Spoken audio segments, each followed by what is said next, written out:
Right now, Jack Dorsey and the executive board at the Block are executing a quite highly embarrassing retreat. Weeks ago, they took what Dorsey called hard, clean action, ruthlessly slashing over 4,000 employees from their global workforce.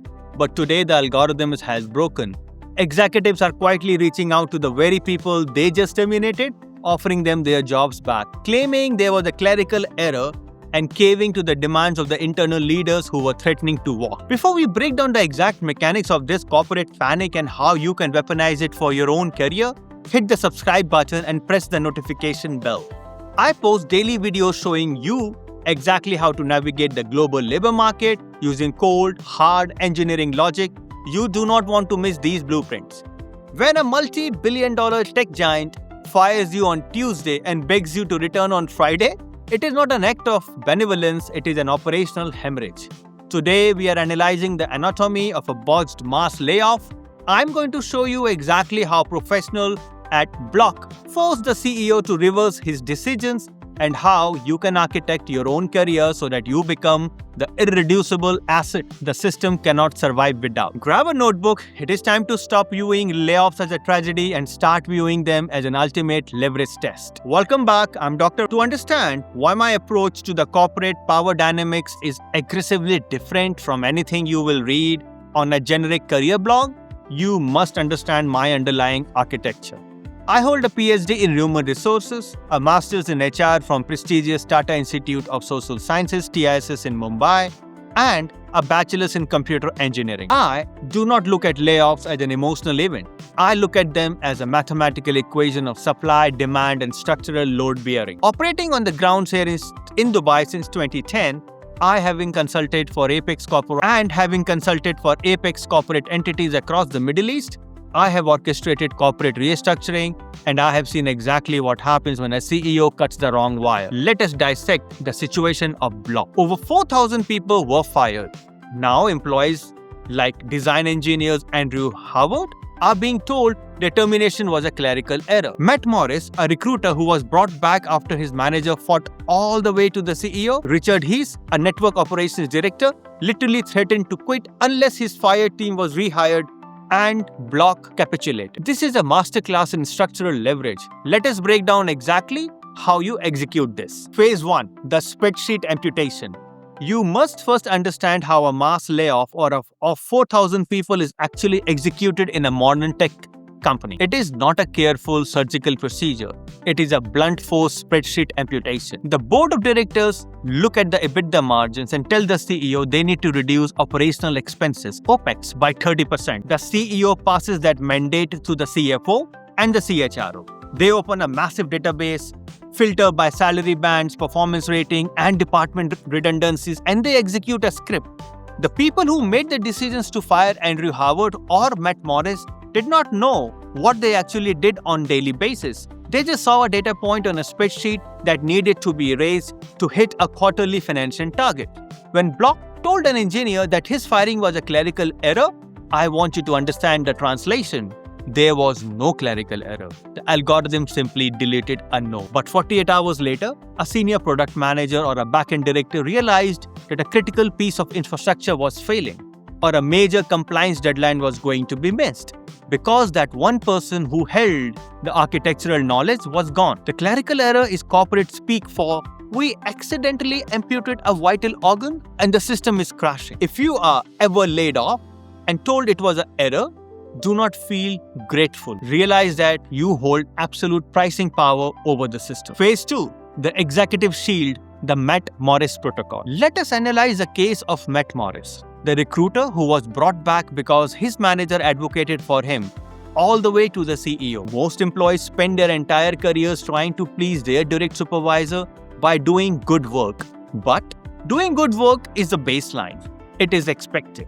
Good work does not save you in a mass layoff because your direct supervisors usually does not have the authority to veto a board-mandated cut. To survive a spreadsheet amputation, you must build an executive shield. You must ensure that a leader with actual P&L, the profit and loss authority, understand the financial devastation that will occur if you are removed. Morris manager didn't just go to the CEO and say, Matt is a nice guy and a hard worker. Jack Dorsey does not care if you are nice. The manager went to the CEO and made a structural business case. If we lose this specific recruiter, our pipeline for the new crypto integration team collapses. The delay in hiring will push our product launch back by 2 quarters, costing us $40 million in projected market share. Your action steps. Tomorrow morning, you must audit your visibility. Does the executive who sits 2 levels above your boss know how your specific output directly protects the company's revenue? If they do not, you are a vulnerable row on a spreadsheet. You must start routing your operational wins upward. You must build your executive shield before algorithms executes. Phase 3, the hostile negotiation. The Richard Hesse protocol. This is the most critical lesson of the entire block debacle. Richard Hesse, a technical lead and a director of network operation, survived the cut, but his entire team was fired. He went on LinkedIn, publicly called the company a ghost ship, called out their disloyalty, and explicitly stated he would leave unless they gave him a solid contract and rehired his team. And what did Block do? They folded. They rehired his people. Why did Jack Dorsey, a billionaire tech founder who just ruthlessly cut 4,000 people, bend the knee to a mid-level director? Because Richard Hesse did not use soft skills. He weaponized structural leverage. Hesse came from a Weebly acquisition. He managed networks operation.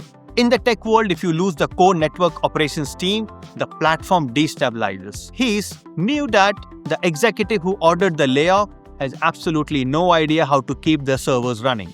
He looked at the board, realized he was holding the only set of keys to the engine room, and he held the system hostage. He didn't ask for a favor.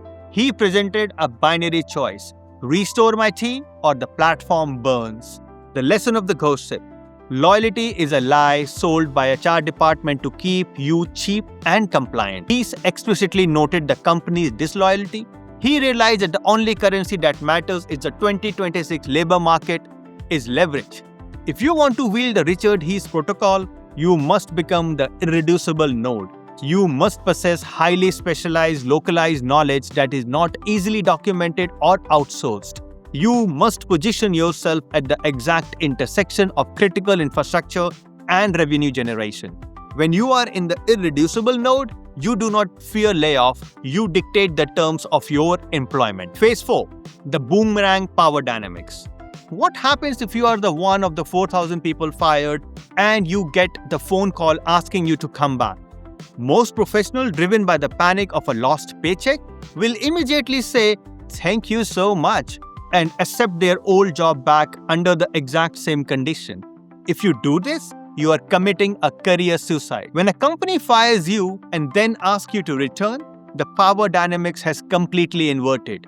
They have just admitted with their actions that they made a catastrophic error and they cannot operate without you. You are no longer an employee, you are a critical external consulting holding the solutions to their bleeding. The re-entry negotiation.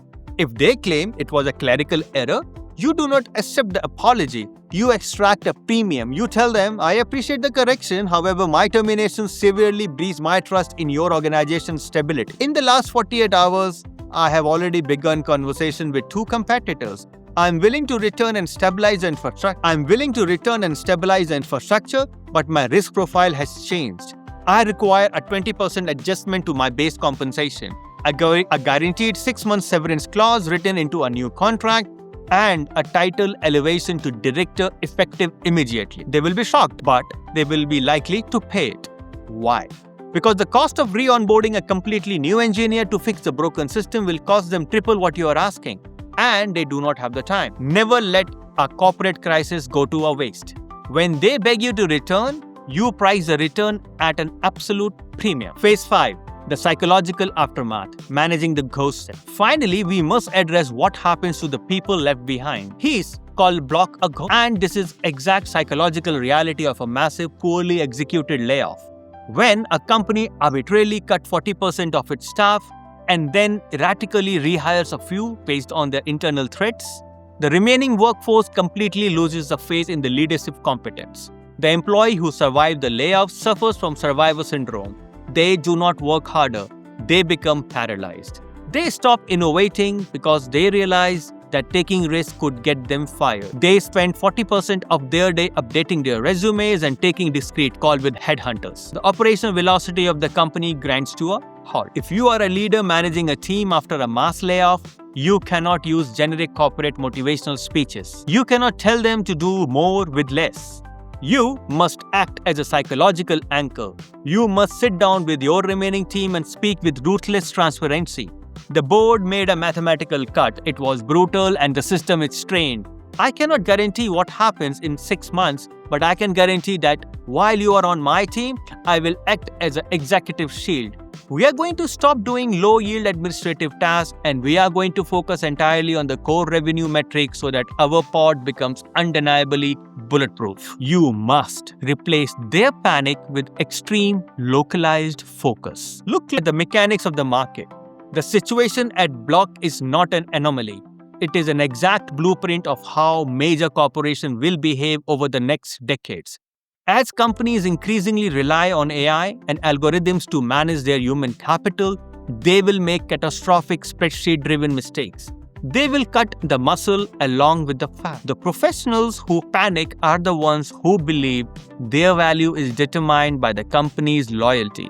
The professionals who dominate are the ones who understand that their value is determined entirely by their structural leverage. Do not wait for a clerical error to test your worth. Audit your dependencies today. Build your executive shield.